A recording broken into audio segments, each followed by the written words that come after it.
Welcome to Lean and Green. Paano ba tayo kumita sa negosyong ito? Una po, yung direct referral. Kapag ka po meron kang na-invite, nag-join, you will earn 500 pesos. Then next po yung buy set. Kapag ka po meron kang na-invite na dalawa at bumili ng pro package, meron ka pong income na 1,100. So yun pong 1,100, kung i-times natin ng 30, that's 33,000.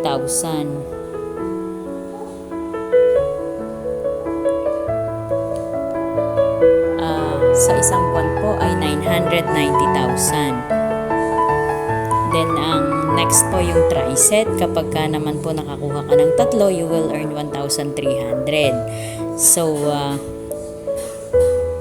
yun pong 1,300 kung i-times natin ng 30 per day, yan po ay 39,000. So in 1 month po is 1,170,000. Yan po yung potential income natin sa ating pong negosyo. So kung ito total po natin ang potential income sa buy set 990,000, try set 1,170,000 for a total of 2,160,000 per month sa napakaliit na puhunan lamang.